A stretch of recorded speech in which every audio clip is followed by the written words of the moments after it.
Like many in the hobby today, I started flipping during the reign of COVID. And also like a many, I started out with the Will Hirsch approved Andux.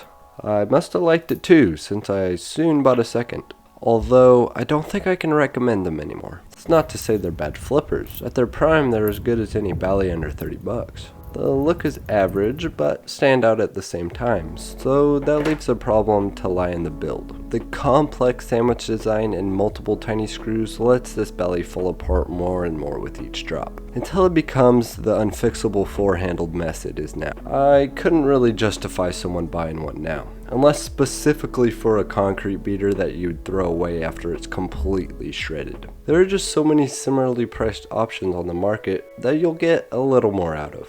And hey, if you got a few extra bucks in the budget, why not just buy a Volp? We are shills, we are shills, we are shills, we are...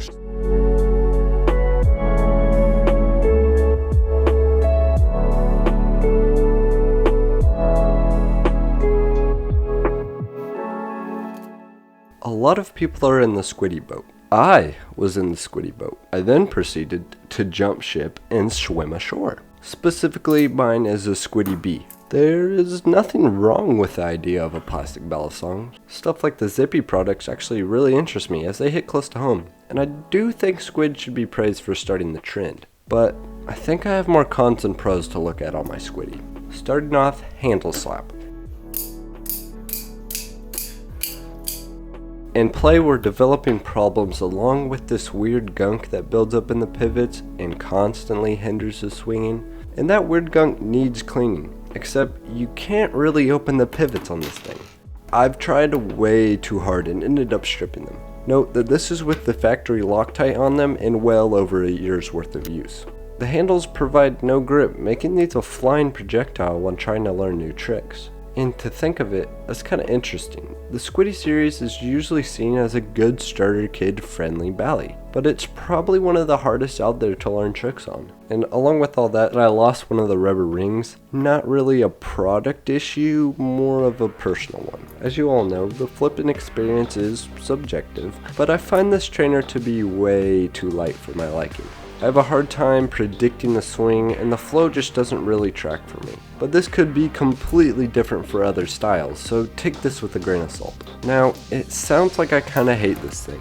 Like, do I even want it in my collection? Well, I don't have so much of a burning hatred for it, more like a room temperature cringe. Definitely not bad enough for me to try to give it away for free, like some kind of cursed doll, but if a sell or trade deal came along, I'd be more than willing to let this one go.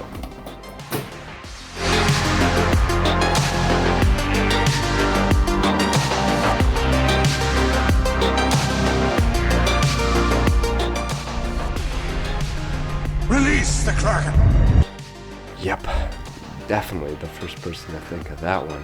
This is without a doubt the height of my collection. Not just because it's the most expensive, but because this is my dream flipper. Sometimes the Kraken can seem oversaturated in the Balisong community, as almost every prominent flipper has at least one. And with valid reason, it's a good product. But for me, it's a little more special than that. Ever since I got into flipping, this is what I wanted, my dream knife.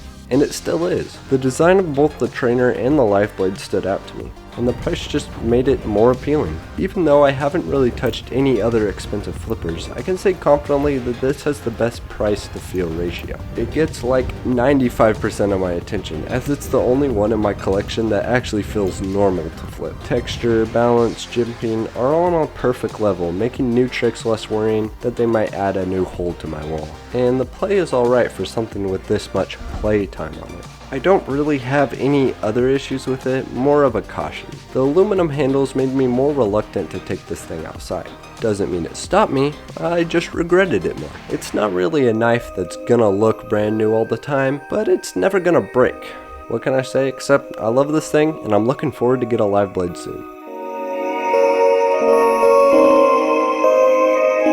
Well, I actually wasn't sure if I was going to put this one in the video, as I've only spent a little time with it, but here it is. The special JK Design Monarch Wood. As far as I know, this is the first and only Balisong that is not only pinless, but also pivotless. But despite that, this thing flips like a dream. Aerials, ladders, parabolics, palm spins, you name it. It's almost too good to describe further. But other than that, if you liked the video, like it. If you subscribe the video, subscribe it. And I'll see you when JK Design makes this a real product. Please, please, please, please, please, please.